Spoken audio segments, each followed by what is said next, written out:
Good evening, everyone. My name is Tyler Farmer. I'm a program manager with the County of San Diego. Buenos días, a nombre del señor Tyler Farmer, su anfitrión, un gestor de programas del Condado de San Diego. With me tonight is Claire Moss, Julia Kuhlman, Caitlin Laylis, and Frida Bloom, who's providing Spanish interpretation. Thank you, Mr. Farmer. Good evening, everyone, and welcome to this workshop. Buenas tardes a todos y bienvenidos a esta sesión.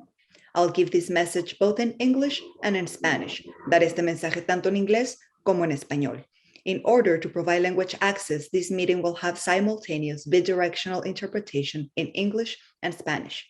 If you're bilingual, you don't have to click anything. But if you're not bilingual and you're using your laptop, in a few seconds, look at the icon shaped like a globe at the bottom of your screen, click on language interpretation, and then select English. If you're using your iPad or your phone, then locate the three-dot menu in one of the corners of your screen, click on language interpretation, and then select English. When you speak, do so at a moderate pace because the interpreter is going to be simultaneously interpreting everything you say.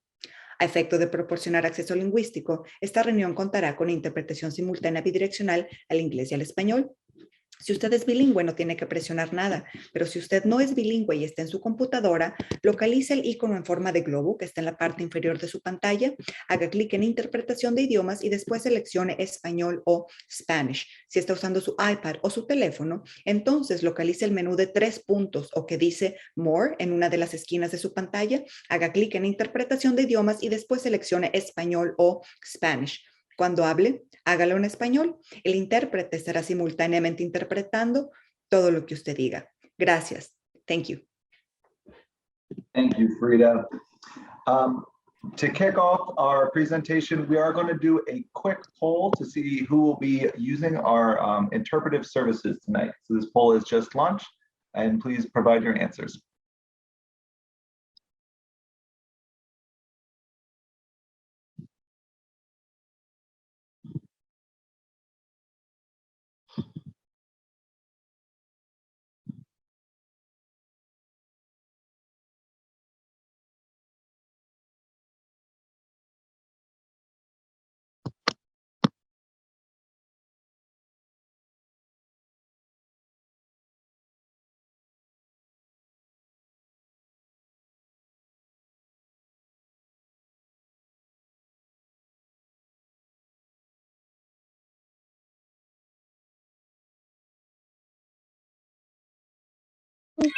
No.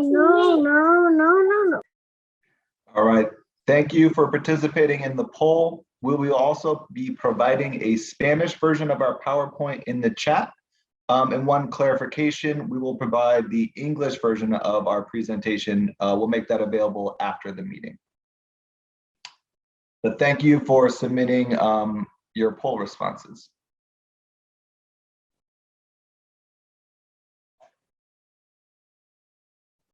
So before we start with the meeting, we have a couple of logistics to go over. So what can you expect for the meeting? If you have any questions or comments throughout the workshop, please use the chat function at the bottom of your screen. And towards the end of the workshop, we will have a comment period where we will first respond to the questions or comments that have been submitted throughout the presentation, and then you will have a chance for your voice to be heard as well. The next few slides will show us how to access and use that chat feature.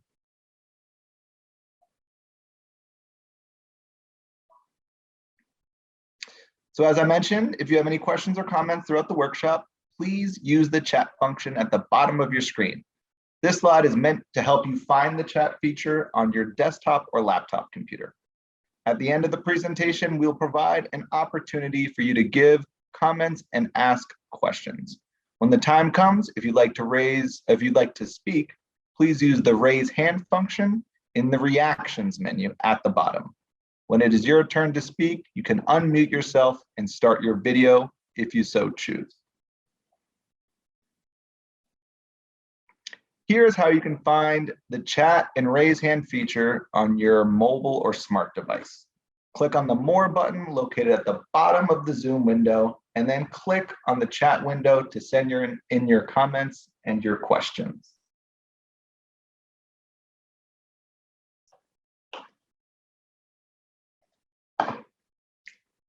All right, so getting into the bulk of our presentation today. Many of you are probably attending and you may have this question that we have listed on our slide, which is what is going on with organic materials? There have been many changes that have happened with organic materials recently. New state requirements, changes in the way materials are being picked up and hauled throughout the unincorporated county and through the region as a whole. There have been new programs that have been launched for edible food recovery and many other items. Today, we're going to talk about a very specific item, which is new ways that we are looking to create to help manage organic materials throughout the unincorporated county. So today's project will be focused on those elements, increasing composting in the unincorporated area. What you can see on this slide here is the area of the county that the county has land use control, and that's the area highlighted in green. So when we talk about the changes we're making today, it's going to apply in the areas that are green here. So on this slide, we're getting into our project goals. As many of you may already know, organic materials make up a large component of the materials that are heading to our landfills, making up roughly 1/3 of all the materials in landfills. Organic materials, and I'll talk about what that term means on the next slide. When they go to the landfill, they create methane, and methane has a big contribution to climate change impacts. So this project is looking to support diverting organic materials from the landfill. This will help us address our climate change issues, waste diversion as a whole. So overall, this project supports the setup of composting and organic material processing facilities. But while we do this, we want to protect public health and safety and keep our communities in mind. And through the process, while we make changes to our regulations here, we want to make sure the standards are clear and understandable. And overall, this will help us advance sustainability goals. So the slide here will give us a little context of what we're talking about. When we say the word organic materials, these are the types of materials we're discussing in our presentation today. These are the same definitions of materials that are used by the state. This can include green materials, which are tree and yard trimmings, but it can also include materials that come from your farm, such as manure, crop residues, and others. And then we also have two categories of food materials. The first being post-consumer food, or food that comes from your restaurants and grocery stores or cafeterias. This food typically has salts, oils, fats, or other elements within it. But it also can include more raw foods, or what we call vegetative foods, fruits, vegetables, or coffee grounds. And in a similar way, we have very specific meanings when we talk about the term organic material processing. And this slide here shows a couple of pictures of examples. So on the top, you'll see the open air composting practices. And throughout the presentation, I may use the term composting interchangeably with organic material processing. But on the top here, the very first two are our static pile composting. These are where the organic materials that we talked about in the previous slide are let to sit passively and break down into that nutrient-rich compost product or nutrient-rich soil. These static piles can have accessories such as fans and PVC pipes to get air into them, or aerated static pile. They can also be covered, which you see in this next example. In addition to our static piles, we also have windrow operations, which are long runs of composting. But these piles are turned either mechanically or manually.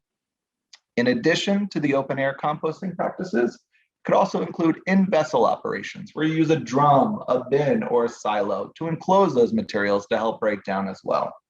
This can be aerobic in-vessel, which means with oxygen, or it can be anaerobic as well, which means without oxygen. And then lastly, it can also include practices that have other materials to help break down those organic elements into that nutrient-rich soil.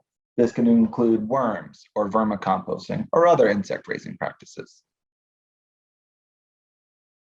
So now I'm going to show you what we call our systems diagrams.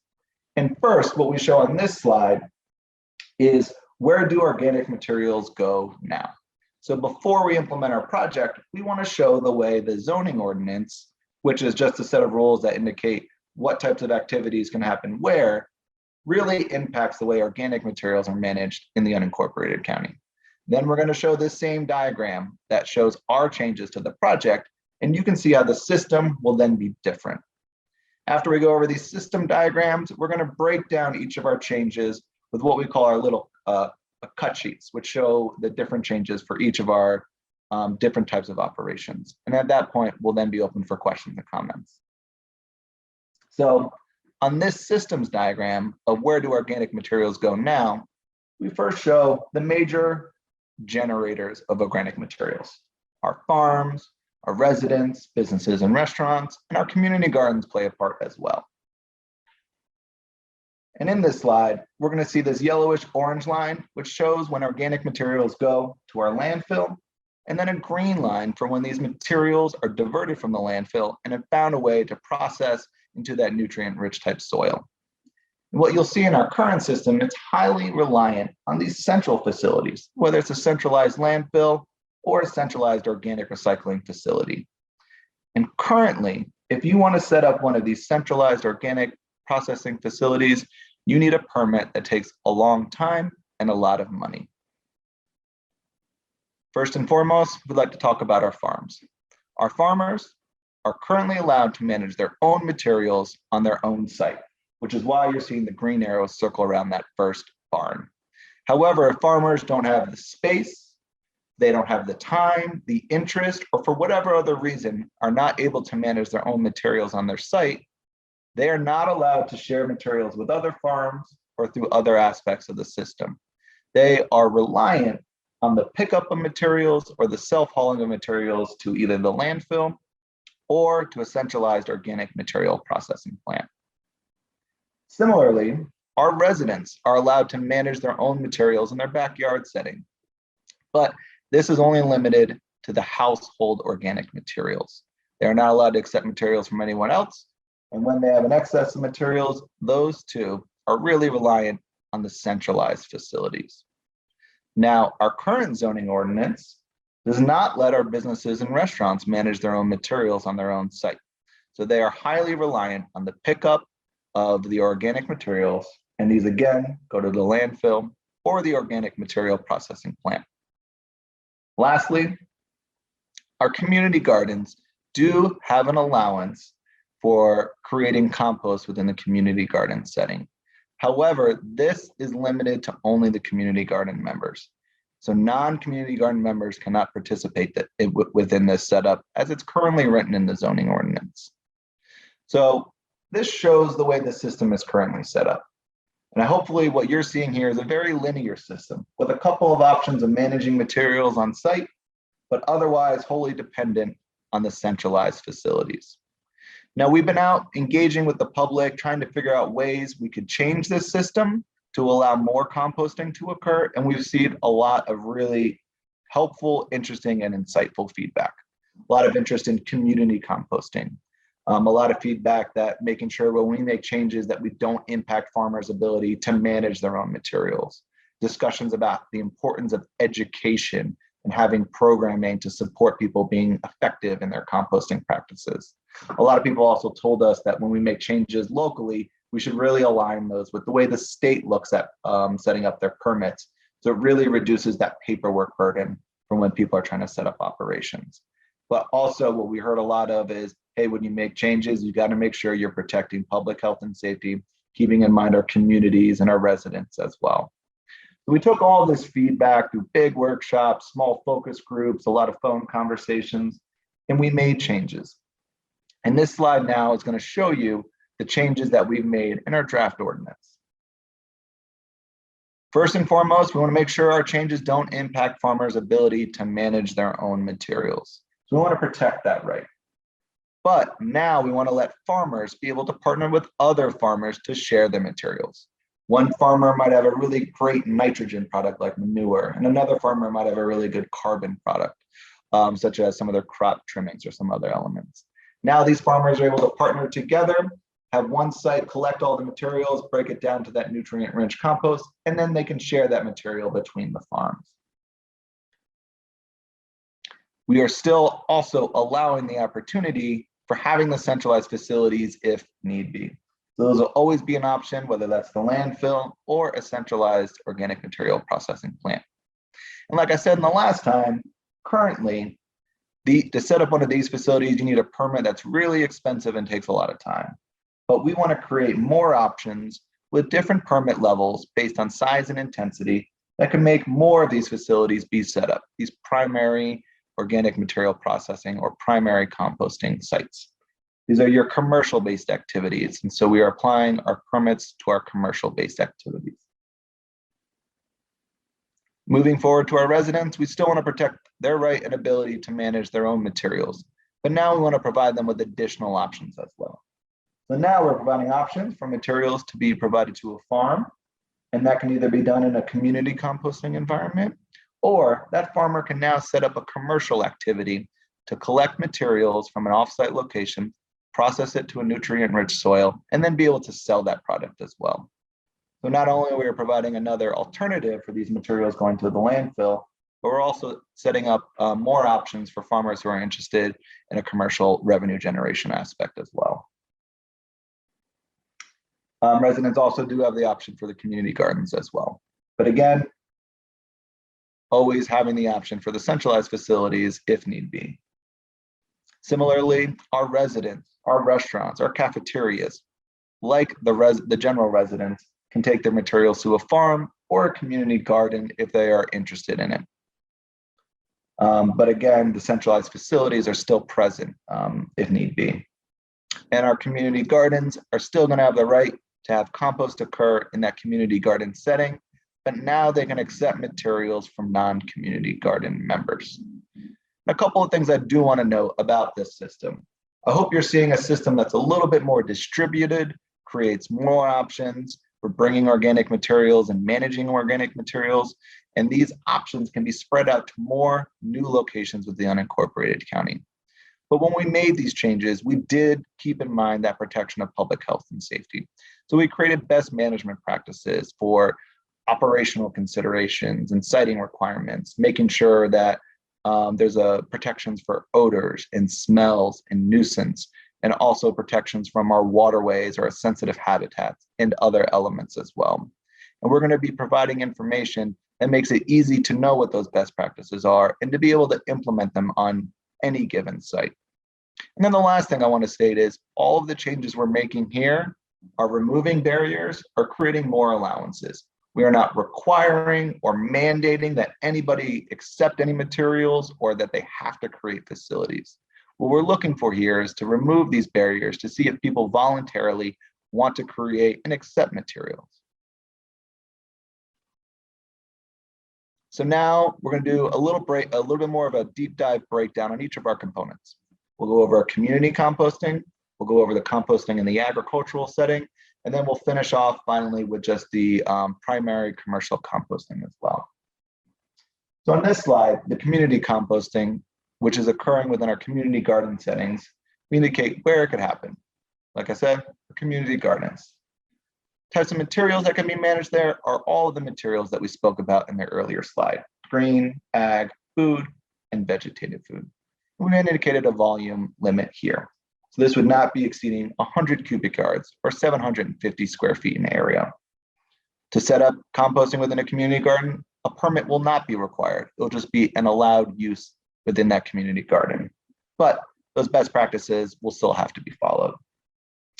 Within the community garden setting, we're currently indicating that sales will not be allowed, but the donations of that nutrient-rich soil could be provided back to those who participate within that community composting. Moving on to our agricultural setting. The first thing we're showing here is farmers managing their own materials or maybe partnering with another farmer. This slide does not show farmers doing their commercial activity or revenue generation. It's just the management of their own materials on the farm. So this is going to apply wherever there are existing farming operations. Those materials must be generated from that farm that where those materials were derived from, or they can partner with another farmer, like we said earlier. When you do partner with another farmer to share in materials, we just ask that you provide notice to the county in an email or through a letter, just indicating which farmer is partnering with another farmer and where those materials will be processed, on Farm A or Farm B. A permit will not be required. This will be an allowable use within our farm setting. And there'll be a small allowance of being able to donate these materials outside of that farmer partnership. And that's at 1,000 cubic yards of donations allowed annually. However, please note, the farmers can also share that nutrient-rich soil between the two farmers participating within that system. Moving forward here, we show farmers now with the option of that commercial activity as well. So this is agricultural composting, but with that commercial focus. So this is beyond farmers sharing with other farmers. Now these farmers can accept materials from residents, businesses and restaurants, and others. This can occur again where there's existing farming operations, but we're keeping it away from our residential zones and specifically keeping it out of our village settings. So this type of commercial activity, we want to keep it in an area which is a little bit further away from general residents. Now that we're talking about a commercial activity where farmers can have revenue generation, we do have some permits that apply. And these permits are based on the types of materials that will be managed and the size and intensity of the facility as well. Sales now are allowed here, and we have some rules that are already within the zoning ordinance that talk about how farmers are allowed to set up farm stands and other aspects to sell all of their agricultural products. We're just now stating that composting is one of those products that can be included in it. But getting a little bit more specific about our permits, we have a couple of different options. For operations that are small, they are collecting materials, breaking it down to a nutrient-rich soil, and just using it on their farm. They are not selling it broadly to the public. If you do that process, you can have an over-the-counter permit to be able to set that up. Or if you're collecting materials that are going to be sold, you can do this for up to 100 cubic yards or less. Or if it's enclosed within an in-vessel operation of 15 tons per day, you can again do that with an over-the-counter permit. Again, this is within our farm setting. And then these are the over-the-counter permits. We then have higher level permits if you go above that 100 cubic yards or above that 15 tons per day. And those permits then get us to areas that require approval by the director within the county's planning and development services or going to a public hearing. And all of these larger scale procedures require notification of the public and notification of the local community and planning, the local community planning or sponsor group. So those are other elements of protection of public health and safety that we've added in. Now what we are showing here is just commercial type composting activities. So these are not associated with any existing farm, but the primary and sole use of that piece of land is for commercial composting. We do have some small scale allowances, again, using that 100 cubic yards or 15 tons per day that can occur within our agricultural, industrial, special use, and commercial zones. However, it is not allowed within our residential zones or within our village settings. And then when you get into the large scale, going above those thresholds, where you have more industrial type composting practices, we have 3 very isolated zones where that can occur in. The materials that are allowed to be processed are all the materials that we spoke about earlier in the presentation. And similar to the agricultural commercial composting, we have permits for these procedures as well. These permits are associated with this revenue type generating activity. And they range in size and intensity of the facility, also relates to the type of permit that you would need to be processed. Sales and donations will be allowed within the setting because it's a commercial type activity. Again, showing a little bit of a breakdown. If you have small, 100 cubic yards or less, you can have an over-the-counter procedure here. And then when you get above that, you have different levels for director approval or going to public hearings as well. So I'm going to close here with a timeline and a quick discussion, and then we'll get into the feedback portion of the meeting here. But we initiated this project back in the summer of 2020. We did a lot of research, collect a lot of data on the different types of activities that occur throughout the state or beyond the state of California. And then we did a lot of outreach and engagement. We developed an initial concept to really help facilitate this discussion. And that's when we got that great feedback I talked about earlier in the slide. the interest in community composting, protection of farmers' ability to manage their own materials, interest in best practices, and protecting public health and safety. We took all that feedback and we've gone through and developed a draft of the ordinance. And that draft is the concept that we're presenting to you today. Eventually, we will be heading to have the Board of Supervisors hear this item for possible adoption, and that can occur as early as this summer. While you can see here that we're in between the ordinance development and the final closeout of the project.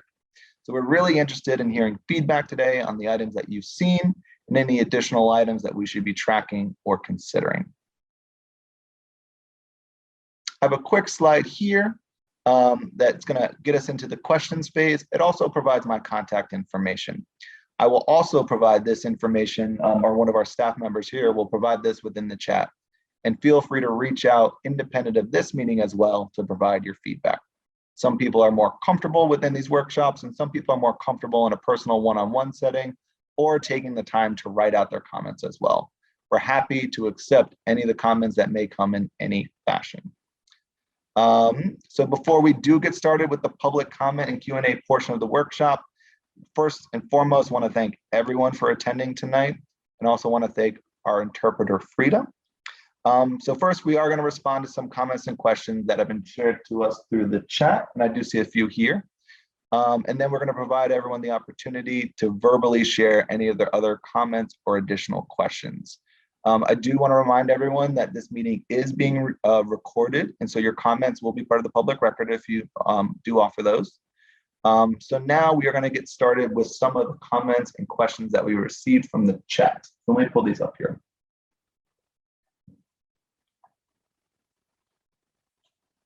All right, just scrolling through some of the comments here.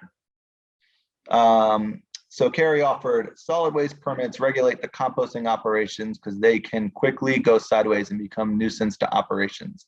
Has the LEA been a part of the proposed changes?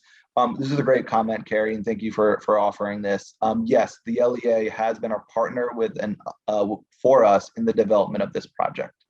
All of the different permits that we have when we talk about materials, volumes, and procedures match up with that same process that LEA has. And LEA, for those that may not know, is our local enforcement agency. And they locally help implement the state requirements. And they have their own permits and procedures that are largely focused, like Carrie had pointed out, on the operations of these facilities. And the items that we talked about today, which are our local County of San Diego procedures, are really focused on protection of the community and the public health and safety and where these types of facilities can be located. So they've been a very important partner to us and been working hand in hand with them as we develop these changes. Carrie's offering that please that these will not be allowed in residential and villages. Is a cattle ranch a farm? So earlier I did talk about types of activities that can occur on existing farms. And that begs the question of what is an existing farm? And what we are using now to define that are farms that have been established through their agricultural permit process. So if you have a farm that is set up with a permit, then you are eligible to have those additional composting practices that I talked about. So in the technical term, it is an accessory use to that existing farming operation. Vera here, or Vera, and my apologies if I do mispronounce anyone's name. What do I as residents have to do to give my materials to the county to compost? I have heard that there will be green bins, haven't seen anything from the county in writing.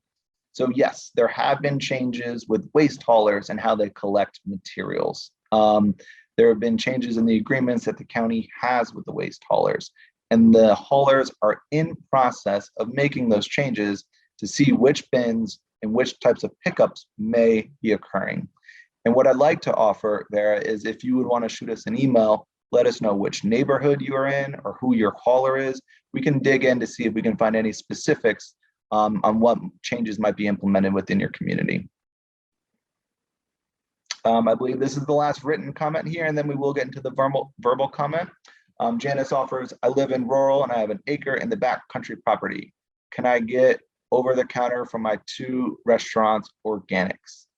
So it depends. The over-the-counter permit is more about the size of the composting operation rather than about the size of the property within itself. So if you stay underneath that threshold, then you would be able to set up those types of operations. I hope I answered that clearly, Janice, but let me know. Thank you, Caroline, for attending, and please let us know if you have any follow-up questions. All right. So I'm going to move on here to a couple logistics, let people know how to get involved in verbal comments if they're looking to provide those. So just quickly, if you are calling by phone and you're not using Zoom on your computer or mobile device, please press *9 to indicate you'd like to speak. When it is your turn, we will call on you based on the last 4 digits of your phone number. You'll listen for a message. The host would like you to unmute your microphone, and then you can press *6 to unmute. When you are done with your comment, then you can press *6 to remute. If you're using Zoom on your computer, mobile, or smart device, look for that raise hand button at the bottom of the screen to let us know when that you would like to speak. When it is your turn, you'll receive a notification, and you can select at that point unmute, at which point you'll be able to begin speaking. We'll then mute your microphone when you are done. All right, so we will be calling on speakers as the hands get raised here. And Janice, I do see your hand here first, so please go ahead. Good evening, and thank you for this. So one of the restaurants I run is in Carlsbad, and 6 months ago, the chamber people with the organics, they're trying to get the trash by Republic, and they said they were going to bring us a compost bin. And do you know anything about that? Because I haven't heard from them in the last 5 months. And that's the city of Carlsbad. So thank you, Janice. So just a clarification point, our project today is done by the County of San Diego, and we have influence related to this matter within the unincorporated area. And for those that may not know, the unincorporated area of the San Diego region does not include the incorporated cities, federal, state, or tribal lands. It's those other lands that are unincorporated. But Janice is talking about the new hauling implementation within Carlsbad. And I don't have the specifics of what's going on with Carlsbad and their hauler, but we can ask the question through here, Janice, and we can follow up with any information that we might be able to find out. We could also see if we can connect you with somebody from Carlsbad to give you a very specific and provide their understanding from that relationship. That's great, because I had some of my employees come to this because I thought Carlsbad maybe is going to start pretty soon, and my employees are going to have to know all this information. Well, thank you. What's an organic and yeah, thank you. And there's lots of changes going on and lots of questions that are resulting from it. And we are in state of a transition. So I know there's people are really interested in gathering information to do the different types of practices. So we'll see who we can find to connect you with, Janice. And thank you for the comment here. Perfect. Thank you. Excuse me, Carrie, go ahead.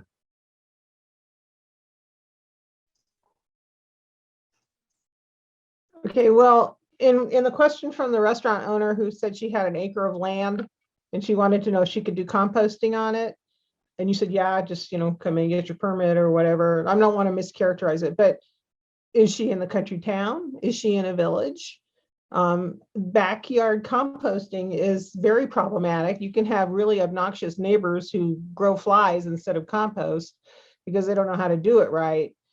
So I hope that you're doing some outreach, maybe with the garden clubs. There's like 9 garden clubs in the county that do have classes on composting. And then there's the master gardener that has composting classes.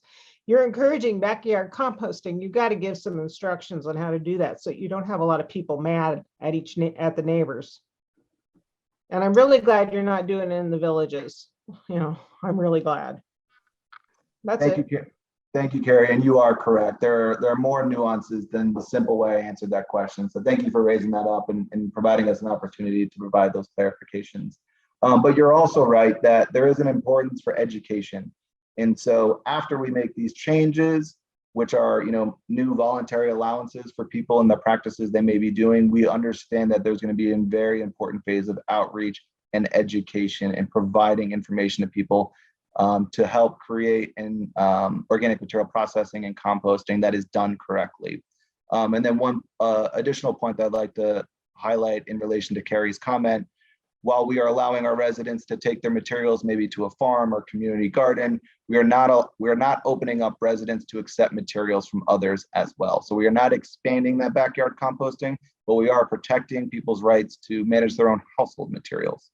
That's an important clarification, and thank you for that comment, Carrie. Did you have anything additional, maybe something I didn't address? No, right now it's an educational thing. As long as you're keeping it away from residential areas. I mean, I was the supervisor of the LEA. I know that these are dirty, stinky, nasty processes if they're not done right. And the sound of the turning over equipment can be extremely annoying in the backcountry because we have good sound transmission and you can hear the beep, beep, beep from miles away. So keep them out of the villages. Thank you, Carrie. Appreciate it. Thank you for coming tonight and providing some feedback. Amy? Hello, thank you guys so much for having us. So I just had a couple questions. One being that you talked about earlier having these specific areas where you can go and you can drop off your waste, and at the same time, commercial areas you can sell it. I do have a bit of a concern. What is, because only certain places are going to be able to sell the compost that is created from this. What is the main use for all of this compost that's going to be accumulating in these different areas?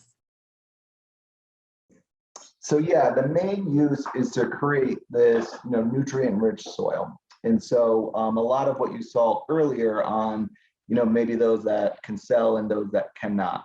So first, our farmers who have allowances to process this material to nutrient-rich soil, and in some conditions are not going to be selling it, they'll have the farm that will be in need of soil amendments and replenishment.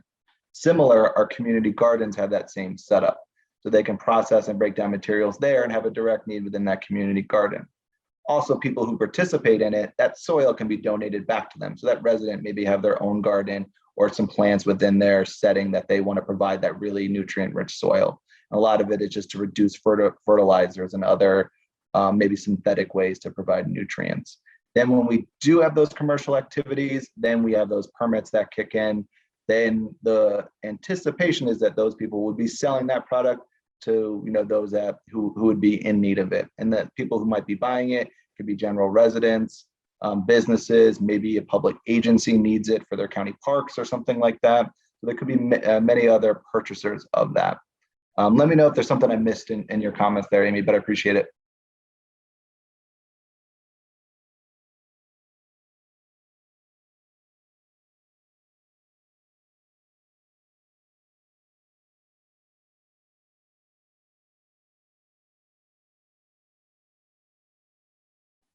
All right, Vera? Hi. So as a resident, if I have a small garden in my yard, can I get this compost from the county for free? So the project we have today is really about removing barriers and making more allowances for composting to occur. It's not about programs or other elements of providing free compost. But it sounds like you have an interest in that. So we'll definitely log that and track that for long term. But this project may result in a community garden nearby that you may be able to participate in and maybe be able to get that nutrient-rich soil from them. Or maybe there might be a nearby farm who may elect to do that as well. So there could be options within those settings that would now be allowable with our changes. But this project itself is not about the county providing free compost soil to folks. I wish the county would do that, because then I know for sure it's been processed properly and that whatever little compost I need, I can go and pick it up and bring it home. And, I just have a very small backyard, very small place. But instead of spending all those extra dollars at Costco or Home Depot, I would just like to go because after all, I am contributing towards it. I'm paying taxes, a little bit of compost when I need it would be good. Well, thank you so much for offering that. And I think your point is very valid. And what we're trying to hope to set up here is maybe more options where compost can become more available throughout the unincorporated county. Because what we hear from a lot of people, especially a lot of farmers, are that it's not really the cost of purchasing that nutrient-rich soil, but sometimes the transportation cost to drive far to get it is really significant, which is even more important now as we see, the really high gas prices. So I think your comment is well received. Thank you for providing that. We will look into those types of options even beyond this project. So thank you so much. Thank you. All right, Carrie, I see your hand up again. Yeah, building on what Vera said, you guys are stopping too short in the supply chain. You got to have a market for this. If you're making all this compost, it has to go somewhere. So I think, you need to start thinking about where is it going to go after you make it, since we can't landfill it. You guys are stopping too soon. You are stopping too soon. You need to start figuring out use for this stuff as part of this process while you got the money and the time. Thank you, Carrie. Appreciate it. And highlighting the, thinking about the whole system and what can we do to make sure the whole system is healthy. Terry.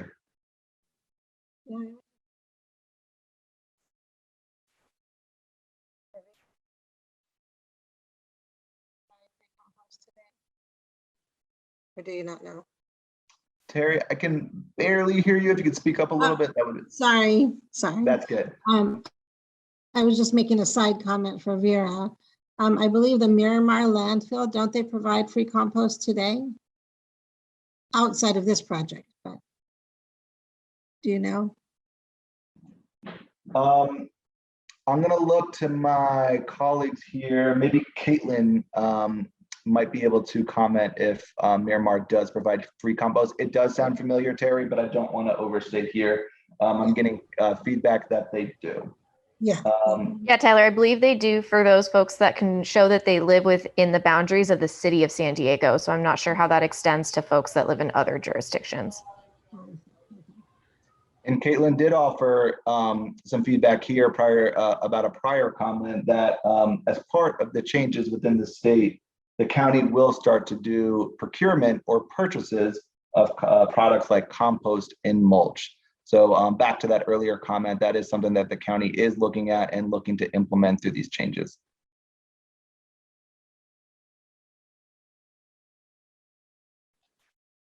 All right, Amy, do you have another comment? Sorry, it's just one last question. So I am also part of a restaurant, a family-owned restaurant. We're small, we're local in Carlsbad. And the idea of composting and trying to get that material from our restaurant to any local composting site that you guys end up opening up, how would that be put into place? Who would be the ones to take it? And what are the guidelines around that for like different types of food? Because obviously you can't throw meat in there. So yeah, thank you for offering that. And I'm going to give a series of different things that will have to be considered in regards to that. So it will depend on the hauler agreements that Carlsbad has. And if they have a franchise or non-franchise agreement, are the materials obligated to be picked up by that hauler? So that will be something you'll first have to verify and work with Carlsbad on. So we can look to get in touch with maybe a planner there that can help advise you on that. Now, within the unincorporated county, we do have rules and regulations about the transportation of materials. And we have some codes about that, about covering of it, making sure when you transport materials that it's not leaking or other elements. Those will apply to any of the procedures here. And then also, if you are going to be self-hauling, rather than letting your waste hauler pick it up, there are some forms that we have with our Department of Public Works that need to be filled out as well. So Amy, for your specific question, I think your best bet is going to be talking with the city of Carlsbad we can look into some contact information. If you provide your email, then we can try and connect you with somebody who might be able to advise on your specific restaurant. Okay, thank you. Want to take a moment here and look at the chat, see any additional information here. Jessica Toth is offering to Janice and others, the county offers support services to help establish on-site composting with an agreement with Solana Center. And then she provides an email address there for anyone who needs more information on that. Conrad offers that the city of Carlsbad has changed their franchise hauler with the new company starting at the end of June. Waste management will be leaving and Republic Place will be taking over. So great information there, Conrad, on the agreements that are going on in Carlsbad. Thank you for offering that. Then Conrad asked the same question. Do the villages have a defined area since they are in larger planning group areas? Yes, so the villages are predefined areas within our county zoning ordinance. It is based on land use designation, and we do have those mapped out. So that's kind of a quick answer to a very technical element. I'm happy to share any more information on that. And we can look to provide information on those types of maps and breaks down as we release our draft ordinance for public review. And then Jessica's offering, please say nutrient-rich soil amendment. As Diane reminds her regularly, finished compost is not soil. So thank you for making sure I am staying correct and precise with my terminology, Jessica. And then yes, throwing meat, etc. Carlsbad is franchised with the Republic beginning in the summer. So thank you for that. And Joel, I see your hand up. Hey everybody, this is Joel at the Conservation District. Sorry if I missed this earlier, and thanks for the presentation, Tyler. Is there any assistance or from the county or other organizations financially for transporting these raw materials from large operations? Sometimes those transportation costs can be prohibitive. So I am not aware of any current programming related to transportation costs, and you do raise a big issue, Joel, that transportation costs are significant. So through the specifics of this project, we're looking to hopefully make composting occur closer to where that composting product is needed. So hopefully that in turn will be able to address some of the transportation issues. But we've received feedback in multiple occasions about the need of support with the transportation of materials, not only related to transportation costs, but some people may not even have the truck to be able to do so, or the means to be able to fill up their truck. So there's several different ways where transportation can become an issue and become a barrier. So we are looking to make some fundamental changes to zoning through this effort, but we do see this as an ongoing process that's going to require more help and more programs and maybe some more policies to really make it effective. So I think your comment is spot on here, Joel, and in line with a lot of other feedback we've received.